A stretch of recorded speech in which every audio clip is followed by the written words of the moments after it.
I am ready. Serbisyong totoo ng GMA News.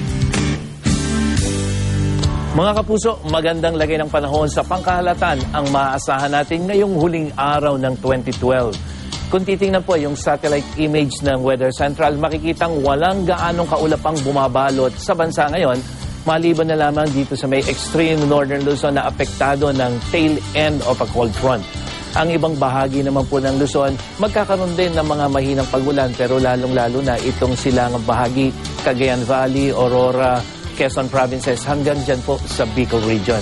At dito sa Metro Manila, mababa po ang posibilidad ng pagulan ngayong maghapon. Lalong-lalo na pagdating ng gabi, pagsalubong po natin sa pagpapalit ng taon. Ang lagay naman ng panahon sa Visayas, meron din po mga pagulan sa buong Visayas, lalong-lalo na dito sa eastern section, dulot po yan posible ng thunderstorm. At sa Mindanao, meron din po tayong inaasahang mga pagulan, pagkulog at pagkidlat, lalong-lalo na dito sa silangang bahagi. At may special weather forecast naman po ang Pag-asa para sa Davao Oriental at Compostela Valley na kung saan inaasahan ng makulimlim na kalangitan at mga pag-ulan. Silipin naman natin ang magiging lagay ng panahon bukas, January 1st at sa mga unang araw ng January 2013. Meron po tayo magandang panahon bukas pero medyo makulap po at may mga posibilidad ng pag-ulan pagdating ng Miyerkules at Huwebes. At muli pong makikita naman natin yung mas maaliwalas ang panahon pagdating ng Huwebes at Biyernes.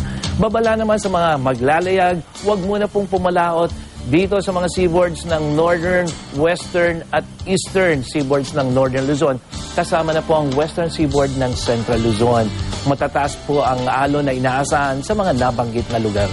At para sa iba pang impormasyon tungkol sa lagay ng panahon, bisitahin lang ang website at Facebook page ng GMA Weather.